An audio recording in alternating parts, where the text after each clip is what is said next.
Number 5. The frilled shark. Chlamydoslacus angeneus and Chlamydoslacus africana, or better known as the frilled shark and the frilled South African shark, are the two extinct species of shark that swam our oceans. Thank gosh. Well, actually, still kinda do.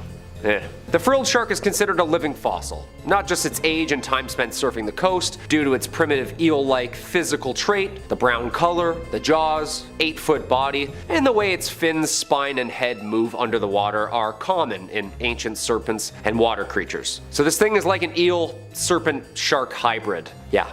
Little jarring. Commonly referred to simply as the frilled shark because of its 6 pairs of gill slits at its throat. It swims amongst the Atlantic and the Pacific Oceans, usually in deep, dark, murky waters of the outer continental shelf and upper continental slope. These deep dive sharks usually live and sleep near the ocean floor. Okay, that's a good sign, of course. They live on a diet of cephalopods, smaller sharks, and even swim to the surface at night to feed what's floating atop on the surface. When hunting, the frilled shark moves like an eel, bending and slithering to swallow prey with its long and flexible jaws, which are equipped with 300 rows of recurved, needle-like teeth. So am I just gonna like snorkel into one of these things any day now? Well, good thing is they're really hard to find. Like, really hard. Usually caught by accident in commercial fishing nets, usually at depths anywhere between 50 and 1,000 meters. So unless you're free diving at night, you should be okay. Yeah, they like it deep and dark. I'd say these things are already scarier than the Meg. It's like a shark but an eel-snake hybrid with a shark head and shark-size teeth. That sounds a bit scarier. Well, I mean, the Meg preferred warmer, shallower waters, so maybe this one's a tie. I don't know who's snorkeling 2 miles deep, but it's certainly not me, okay? In my opinion, I'd take a large great white over this dinosaur-looking thing slithering after me any day. Number 4. The fang-toothed fish. Ah yes, the Anoplogaster cornuta, or commonly known as the fangtooth.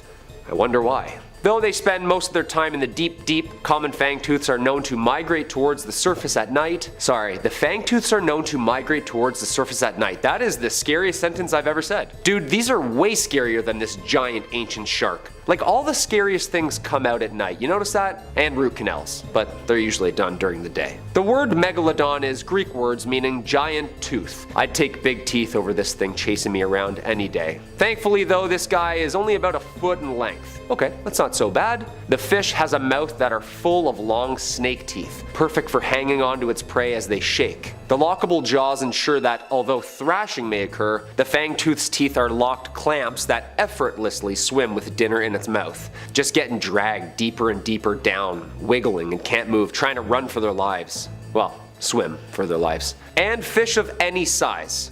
I'm sorry? Yep. Any size. Common fangtooths have been recorded at depths of about 5,000 meters, so whatever lives down there, it's game on. Look at this thing. I was scared of sunfish and seaweed brushing up against my legs. This thing swimming by me, this thing? It looks like a night terror in itself, stalking their preferred prey of crustaceans and of course, other fishes the same size. Common fangtooths are more active than many other deep sea fish and seek out food for meal and sport rather than being purely ambush predators eating when they're hungry. That's terrifying. Packing up for the long winter, huh? Their huge mouth and very long teeth ensure that they are able to attack prey and actually hold on while they relocate them to a deeper, darker spot where they can kind of take their time on the meal. I've swam with sharks. In my opinion, this thing's way scarier. Like, eating small critters running around the ocean floor, sure, but also imagine eating something the same size of itself with teeth? No problem? Slowly devouring it, bite by bite? Yeah, that's way scarier. Come on. Just reattaching itself every bite?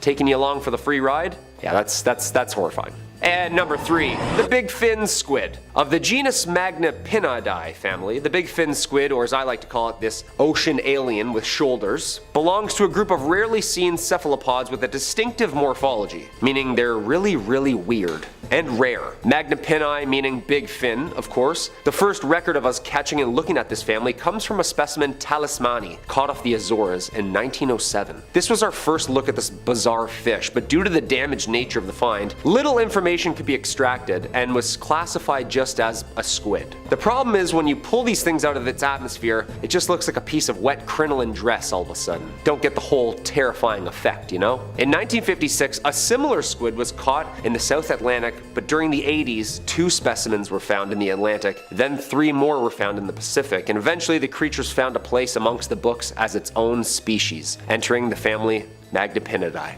Squids. Okay, so it's not actually a squid, but loosely related. Like a third cousin of maybe alien origin. This thing looks like it crashed here on an asteroid, I'm just gonna say it, doesn't it? Like there's only 12 of these, not many. The arms and tentacles are the same length. The appendages are also huge and held perpendicular to the body, creating the appearance of a illusion of arms and elbows, giving its trademark alien figure. Most remarkable is the length of the elastic tentacles, which has been estimated around 20 to 30 times its mass and length. Deep sea video evidence puts the total length of the largest specimens at 10 meters long.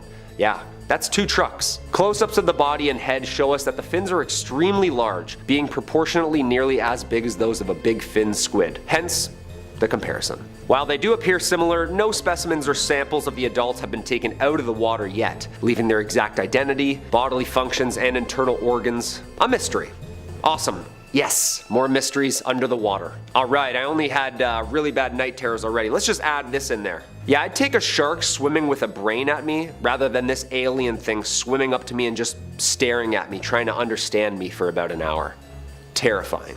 Number 2, the gulper eel. Eurypharynx pelicanoides. The pelican eel, or what I just said, is basically a deep sea eel. Like deep sea. If you've seen the Ridley Scott's Alien film franchise or the Predator universe, you'll know that this thing looks exactly like that. Yeah, am I wrong? But instead of like 8 feet tall, it's only 3 feet tall. Yeah, still terrifying. The pelican eel has been described by many synonyms, yet nobody has been able to demonstrate that more than one species of pelican eel exists. Riding solo, huh? That's creepy. One of a kind kinda deal. It's also commonly known as the gulper eel, or umbrella mouth gulper eel, due to its terrifying size and function of its mouth. The mouth and jaws resemble a pelican's gulp, hence the name. The morphology of the pelican eel can be difficult to describe because they're so fragile and oddly shaped that they become damaged when they're pulled out of the deep sea's immense pressure. We can't just swim all the way down there and take pictures, you know? The pelican eel's most notable feature, its mouth, which is much larger than its body, like 5 times the size. The mouth is loosely hinged and can be opened wide enough to swallow a fish 3 times its size. This thing has like a lower mandible of a python, just like unhinging it before dinner. The lower jaw is hinged at the base of the head with no body mass behind it, making the head look abysmally huge. It's basically a swimming mouth with a spine, tail, and I think a brain? Yeah, we don't really know yet. With dot-sized eyes, yeah. It usually is always moving too, rarely stationary. It hunts in some sort of folded state. The pelican eel's mouth has the capability to change to an inflated shape when hunting, giving the mouth its notably massive appearance. Dude, the mouth unfolds like the James Webb telescope. Like 100 working parts. Technically, it's like a geometric shape unfolding as a mouth, followed by stretching, like a cootie catcher. Remember those? This thing eats like a cootie catcher. When the pelican eel is in pursuit of its prey, it slowly starts unfolding itself. Imagine this thing's trucking behind you, unhinging its jaw, slowly the closer it gets. The head and jaw structure unfold and spread horizontally, not vertically. Okay, that's scarier all of a sudden. The unspreading event, or as I like to call it, lunch, is followed by the inflation of the mouth from a stretchable skin of the head, which it feeds on prey. Then, water's expelled via the gills. Okay, so it's basically a large strainer, and after it eats, it blows itself out, releases all the water back into the water. Just wrings itself out. Come on, this thing is horrifying. Thank gosh it only eats crustaceans and creepy little crawlies on the bottom seafloor. And number 1, the phantom jellyfish. Stygiomedusa gigantea. I love that word. Commonly known as the giant phantom jellyfish, is a part of the monotypic genus of deep sea jellyfish. Stygiomedusa. With only around 110 sightings in 110 years, it's a jellyfish that is rarely seen. Well, I guess like once a year. I don't know, I'm not really good at math. Believed to be widespread throughout the world, it thrives in all oceans and seas, with the exception of the Arctic Ocean. Yeah, a little too cold for it. The Monterey Bay Aquarium remotely operated underwater vehicles have only sighted the beast 27 times in 27 years. Dude, what's with all the matching numbers? Is this CIA run? A study conducted by the Journal of the Marine Biological Association of the UK revealed info regarding the species and had this to say. The gigantea is thought to be one of the largest invertebrate predators on this planet. planet. One more time please. The largest predator. It is commonly found in the ocean's midnight zone, reaching depths of about 7,000 meters. Deepest human free dive is about 300 meters. Okay. Yeah, we're good. Unless you have a wide lung span. The largest predators in the deep sea, the giant phantom jellyfish's typical prey consists of plankton and small fish. The S. gigantea tends to be dominant in locations with a low productivity system, meaning it deters other predators of fish. Like, it likes it quiet. A shy eater, I'd say. However, when this thing is hungry, it battles squids, eels, and even whales. Okay, never mind.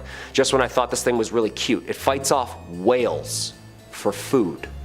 The first specimen, weighing in at 100 pounds, was collected in 1899, but it wasn't recognized as its own species until 1959. Imagine this thing chasing you and catching you, tangling you in like 100 feet of netting tentacles so it can just eat you slowly. Does this thing have a consciousness? Like, you can kind of tell if a shark is swimming near or close to you or what it's kind of feeling. This thing just slowly, softly swimming towards you before it ingests you? Way scarier. Like, I'm convinced these landed here. The oceans are way scarier than things on land. We haven't even started to uncover the whole ecosystem yet. Number 5 on this list is the whalefish. This fish is like a legendary Pokemon when it comes to how rare it is. Live Science says the Monterey Bay Aquarium Research Institute released footage in August showing a bright orange female whalefish around 6,600 feet deep offshore of Monterey Bay, California. Very little is known about this bizarre fish because of the 3 drastically different appearances of the juveniles, which are called tape tails, males, which are called big nose fish, and females, which are called whalefish. The 3 forms look so different that scientists originally thought that they were 3 different species. This shape-shifting transformation from juvenile to mature females is believed to be one of the most extreme among vertebrates. Whalefish have rarely been seen alive in the deep, so many mysteries remain regarding these remarkable fish. The Monterey Bay Aquarium Research Institute tweeted, "Let's pull up this image from the Smithsonian that really shows off exactly how weird this fish is." So here we have the 3 fish, and you can see exactly how different they all are. The Smithsonian says there are other examples of males and females with very different shapes and of animals changing from one shape to another as they grow older. But this is one of the most amazing examples of sexual dimorphism combined with metamorphosis ever found among vertebrates. So we are talking literally about a super rare, shape-shifting fish that in my opinion looks creepy as all holy hell. I'd say that you can find this beast at the bottom of the ocean, but odds are you won't ever even run into it because of how rare it is. We've been exploring the bottom of our oceans for quite some time now, and we are only just starting to learn a little bit about this fish. In all honesty, we really have no idea about it though. Whatever it is or whatever it does, one thing is pretty clear to me though. It's creepy looking, it lives at the bottom of the ocean, and I don't like it. Number 4 on this list is the goblin shark. This fish has got to be at the top of everyone's lists when it comes to the grossest looking creatures in the world. National Geographic says, swishing through the deep sea, a goblin shark notices a small, yummy looking squid. The animal inches towards its prey, but as the fish closes in, the snack starts to dart away. So the shark thrusts its jaw 3 inches out of its mouth. The jaw is connected to 3-inch long flaps of skin that can unfold from its snout. The predator then grabs the squid in its teeth. After scarfing down the meal, the shark fits its jaw back into its mouth and swims off. That's right guys, a goblin shark's top and bottom teeth are attached to ligaments or bands of skin tissue tucked into its mouth. When prey is just out of reach, the shark extends the elastic tissue out of the mouth to nab the grub. This allows the animal to chow down on snacks such as teleost fish and squid. It also makes the shark one jaw-dropping fish. These disgusting looking creatures like to live right at the bottom of the ocean and are native to the oceans around Japan. There are also some of them off of South Africa and in the ocean water surrounding Portugal. They can grow to be 12 feet long and weigh almost 500 pounds. These aren't monsters, but they may as well be. A 500-pound beast with a detachable jaw that looks like a goblin just chilling at the deepest, darkest part of the ocean. I truly cannot think of a whole lot of creatures I would rather run into than this freaking thing. Number 3 on this list is the proboscis worm. I don't care what anyone says, this has to be a monster. Just based on literally how freaking gross it is, it needs to be qualified as a monster. This species is also known as ribbon worms, and there are actually a ton of ribbon worms in the world. The ones I'm talking about reside deep at the bottom of the ocean. These ones usually grow to be bigger than the other ones in the world. The Smithsonian Magazine says the largest species of ribbon worm is the bootlace worm, which can be found writhing among rocks in the waters of the North Sea. Not only is it the largest nemertean, but it may also be the longest animal on the planet. Uncertainty remains because these stretchy worms are difficult to accurately measure, but they have been found at lengths of over 30 meters and are believed to even grow as long as 60 meters longer than the blue whale. Despite their length, they are less than an inch around. Now, these creatures don't have any natural predators, and let me tell you why. Because they look disgusting. Like, let me ask you guys, would you want to eat that? I would straight up need to be starving, and there would literally need to be nothing edible left on the planet other than this thing before I decide to take a bite. It literally looks like a large intestine that just slithers across the bottom of the ocean. Shockingly enough, this is a real thing though, and you can find it chilling in deep waters. Number 2 on this list is zombie worms. We aren't quite done with the worm talk yet, guys, because now we have got to look at zombie worms. Zombies are a pretty terrifying monster, so are these just like them? The Smithsonian says zombie worms don't crave brains, instead they seek bones. The 1 to 3 inch Osedax worms were first discovered in the bones of a rotting gray whale on the deep sea floor nearly 10,000 feet deep in 2002. Since then, more Osedax species have been discovered. There are 26 according to the World Register of Marine Species. Zombie worms don't eat mineral bones directly, instead they digest fats within the bone. However, their style of eating is quite different from ours because they don't have a mouth or a stomach. They secrete an acid from their skin that dissolves bone, freeing up the fat and protein trapped inside. Then, symbiotic bacteria living in the worm's body digests the fat and protein. How Osedax acquire nutrients from the bacteria isn't known. They may simply digest the bacteria, or nutrients are somehow transferred to the worm. They hold on to whatever bones they can find by drilling in with roots which contain the symbiotic bacteria. Zombie worms can retract these plumes into the body when they are disturbed.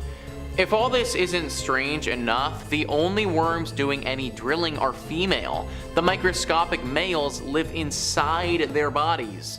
One study counted 111 males inside just one female zombie worm. This eliminates the pesky step of having to search for a mate because the eggs and sperm are right next to each other. Then the worms can disperse many fertilized eggs far and wide, hoping that they land near some recently fallen bones. Needless to say, but these are some weird freaking creatures. No wonder we've nicknamed them zombie worms. They're about as monstrous as you could possibly get. Not to mention, but they feast on the bodies and bones of the dead, similarly to what zombies would want to be doing. Number 1 on this list is the Sloane's viperfish. As with most things on this list, we have a thoroughly disgusting looking creature. This thing is just as dangerous as it is disgusting though.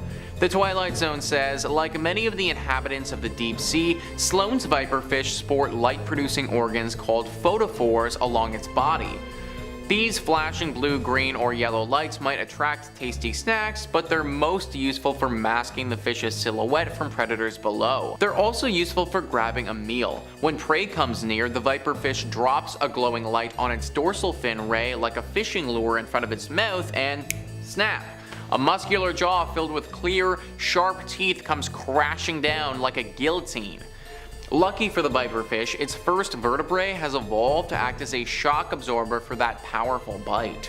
This is the deep sea version of a piranha, except way more deadly.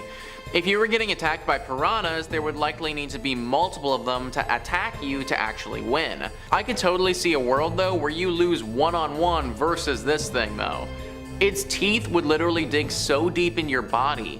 Even at the thickest part of your body, this thing has the potential to go all the way through if it bites you well enough. Thank goodness it's swimming thousands of meters below us and we don't need to worry about it popping up on our next snorkeling adventure. Coming in at number 5, SCP-054-FR. 054-FR is a phenomenon occurring in some waves off the western coasts as well as some eastern coasts. It is characterized by the physical transformation of effective waves to resemble the jaws of a great white shark. This SCP is capable of remaining unnoticed until it is almost too late to act. It is capable of forming on waves at least 4 meters tall, but the maximum height of which it can reach is unknown. Effective waves are capable of rolling at 3 times the speed of non-effective waves if a non-aquatic animal of a human being is situated between SCP-054 and the closest coast. Appearances of this SCP are growing considerably if the previously evoked individuals are situated at a distance of at least 250 meters from the coast, whether they are swimmers, divers, or aquatic vehicles of moderate size, with the most common victims having been surfers. Injuries caused by SCP-054 are similar to that which could be accomplished by a great white shark, but with the pressure being directly proportional to the height of the effective wave. Injuries in 68% of cases occur during the collapse of the wave over the victim. Reported injuries have been as simple as a removed limb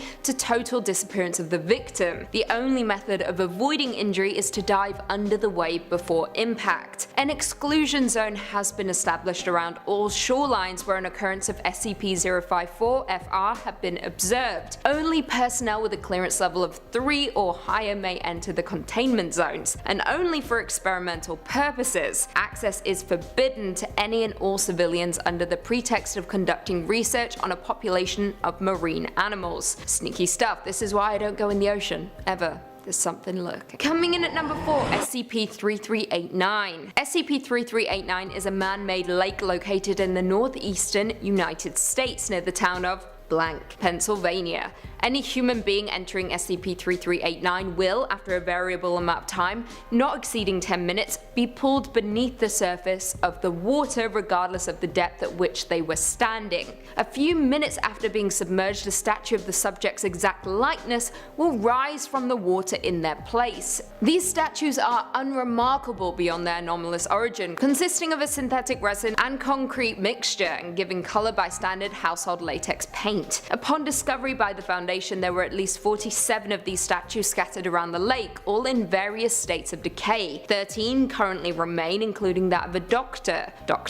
Blank. It is currently unknown how many instances are present prior to containment. Speaking of containment, all building, private and public land in a 10-kilometer radius around SCP-3389 have been purchased by the Foundation and designated Provisional Site 91. All roads and pedestrian pathways leading to the SCP are to be cordoned off and maintain a patrol of armed guards. An electrified chain link fence topped with barbed wire has been erected in the immediate vicinity surrounding 3389.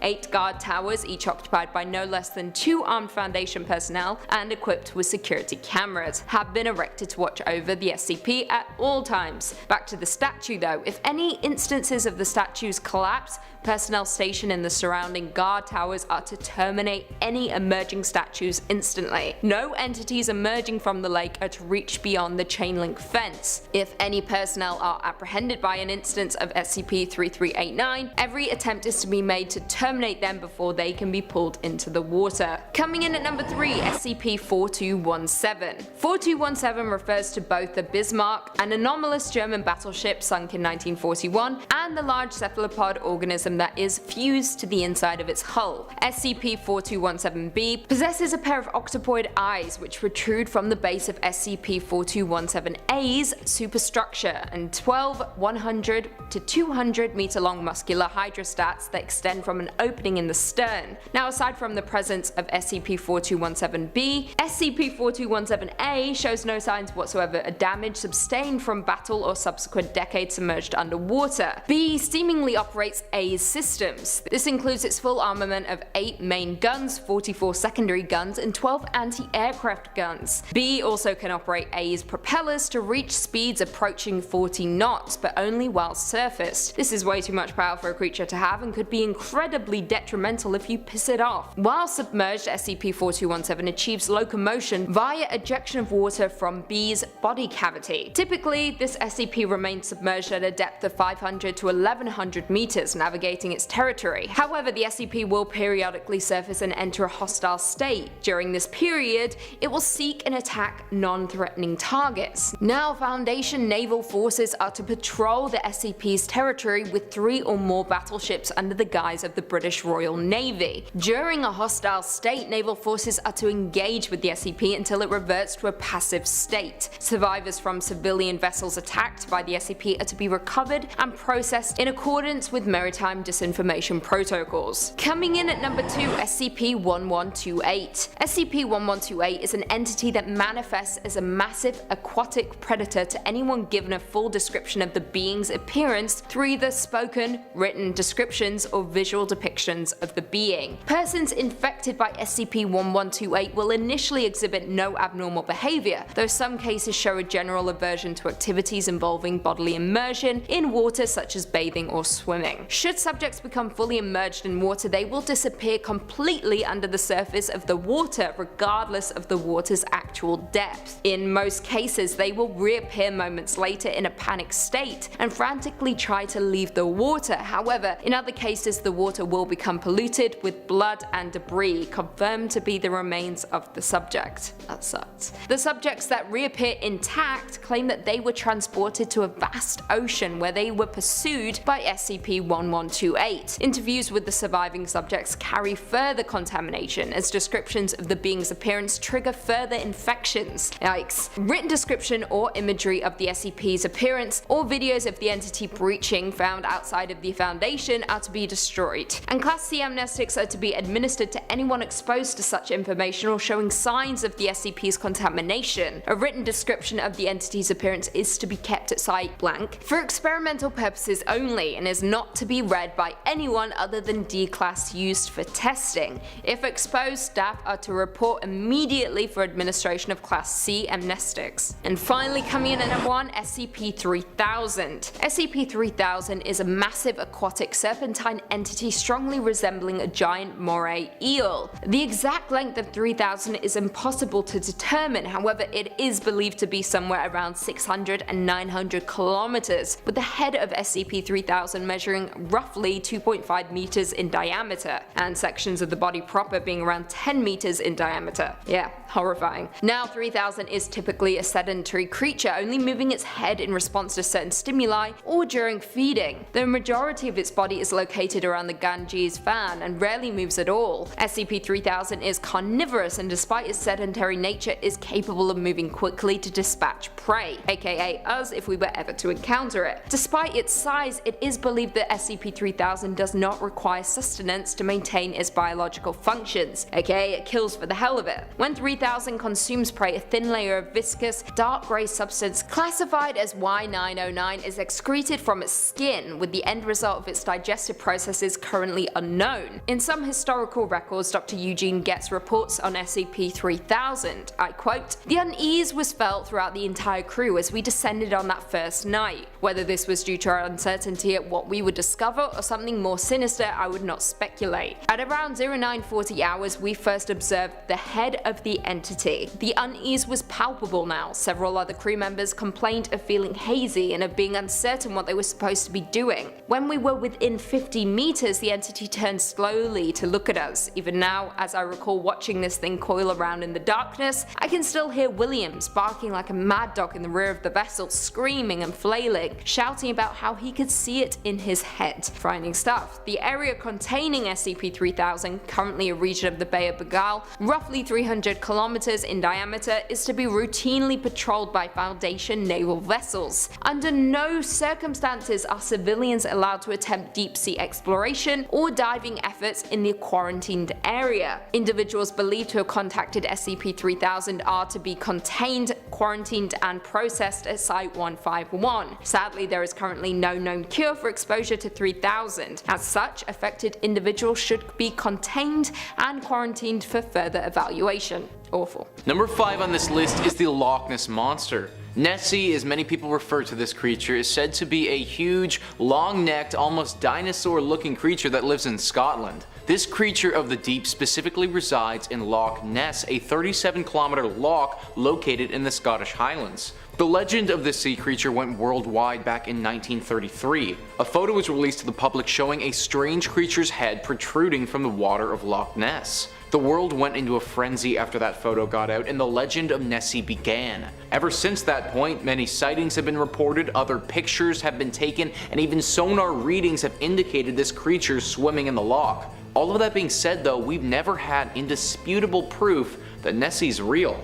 Well, I'm here to tell you that Nessie is real, but maybe not how you expect. New Zealand scientists have taken samples of the water in Loch Ness and have studied the DNA that they found in it. Professor Neil Gamel, a geneticist, is quoted saying, "Well, our data doesn't reveal their size, but the sheer quantity of the material that says we can't discount the possibility that there may be giant eels in Loch Ness. Therefore, we can't discount the possibility that what people see and believe is the Loch Ness Monster might be a giant eel." So, the Loch Ness Monster, as we understand it, might not be real, but potentially this loch is full of giant eels that resemble all of the features that Nessie is reported as having. Maybe this is why we've had such a hard time proving this myth, because for years, people have been looking for the wrong thing. I really like the legend of the Loch Ness Monster and honestly want it to be true, but if it had to be giant eels, then I think I could accept that as well. Number 4 on this list is the USS STEIN monster. The USS STEIN was a Knox-class destroyer ship in the United States Navy.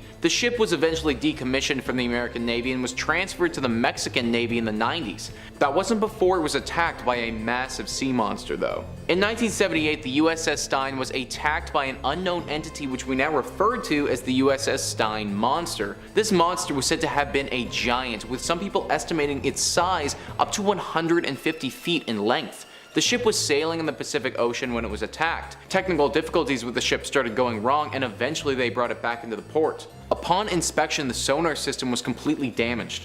There were cuts and gashes over 8% of the ship, with some of them being massively deep. They also found suction cups like those of a squid attached to the ship. After investigation of the suction cups and the gashes, it became clear that what they were attacked by isn't your standard animal. Even a giant squid would have had a hard time doing what the monster did to this ship. Ever since that point, the legend of the USS STEIN monster has grown. Obviously, this monster has to be real because it has actually attacked a ship. Sadly, we don't know a whole lot about it though. In truth, we know less about what's on the ocean floor than we do about the surface of the moon.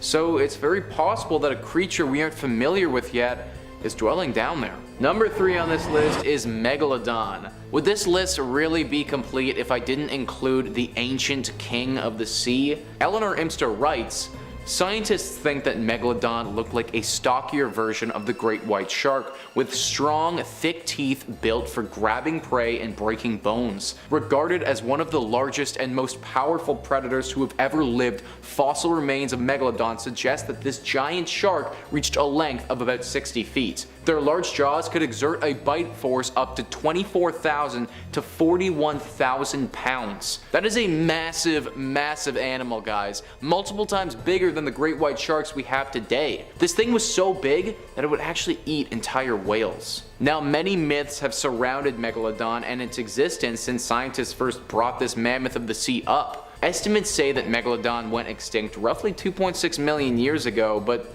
some people don't buy into that theory. For quite a while now, the legend of a giant shark still living amongst the ocean has had a lot of people wondering if it's possible. If Megalodon was still alive, is it possible that we still wouldn't know about it? How could we miss a creature this giant? How many of them would there be left in the waters? There are surely a lot of questions that come up if you believe Megalodon is still a reality. If this creature was still alive, then people think the Marianas Trench is where it's located, a place so deep and uncharted that it's hard for us to know for sure what's down there. I'm personally not convinced this creature still roams the ocean, but comment down below your thoughts. Is Megalodon still alive? What do you think? Number 2 on this list is the Kraken. The Kraken is one of the largest sea monsters that is said to exist. It all started in Nordic folklore many hundreds of years ago when sailors told tale of a massive beast that preys upon the waters of Norway, Greenland, and Iceland. This fearsome beast was said to pull entire ships to their doom and eat every human on board. The first account of the legend was in 1180 by the King of Norway at the time. Since then, sightings of the creature and lore surrounding its capabilities have grown through the years. Fiction writers and movie makers have also latched onto this creature and included it in many stories. As cool as it would be though, to our current knowledge, the Kraken itself isn't real. However, something similar to it definitely is. The giant squid. The giant squid is a massive squid that's said to be able to grow up to 13 meters in length. Sightings have even put this creature at 20 meters before, but those have never been proven. Even if 13 meters is the maximum length, that's still a large animal and something that would frighten anyone if you're seeing it for the first time. Many experts believe that the legend of the Kraken happened when Norwegian sailors stumbled upon this giant squid, and rather than name it a giant squid, they called it the Kraken. As time went on, the legend spiraled out of control until we got this massive sea monster which attacks boats. Now, even though that might be a bit far from the truth, could I believe that there was one giant squid that was potentially bigger than the rest? Absolutely I could. I could also believe that this giant squid might have attacked a ship or two in its time and maybe even brought one down. If it did do all of that, then there really wouldn't be any difference between this squid and the Kraken. Either way, if you see a massive sea creature with tentacles coming after you, I'd just swim the opposite direction. Number 1 on this list is the Hook Island sea monster. It was first spotted by Robert Le Sarec in 1964 off of Hook Island, and after he saw the monster, he went on to describe it in detail. He said, "It was only when we got to within 20 feet of the serpent that we could see its head clearly. The head was large, about 4 feet from top to bottom, with jaws about 4 feet wide. The lower jaw was flat like that of a sandfish. The skin was smooth but rather dull, brownish black in color. The eyes seemed pale green, almost white. The skin looked more like that of a shark than an eel. There were no apparent scales, nor did we see any parasites around. We supposed the flexible tail would have shaken any off. There were no fins or spines, nor were there any apparent breathing openings, although there must have been some. Perhaps we didn't see them because our attention was focused mainly on the creature's menacing mouth, the inside of which was whitish. The teeth appeared to be small. A fragment of some dark substance hung from the upper row of teeth, possibly a fish. As the monster was lying on the sandy bottom, we could not see the color of its belly. The creature was about 90 feet long. Behind the head, the body was about 2 feet 4 inches thick and remained that way for about 25 feet. Then it gradually tapered into a whip-like tail. The general color of the body was black with 1 foot wide brownish rings every 5 feet. The first starting just behind the head. The skin was smooth but dull. So that's his description, and after he and his family saw it, he took some pictures of the creature to prove his claims. We have to remember that these pictures were taken in 1964 and doctoring them would have been far more difficult back then than it is today. I also tend to believe this claim more than most based on the level of detail he described the beast. Obviously it was a pretty jarring experience if he was able to describe the creature in that much detail. Since the claims, people have researched Hook Island for this monster, but with no luck. Hopefully one day we can spot this monster again and know for certain that it truly exists.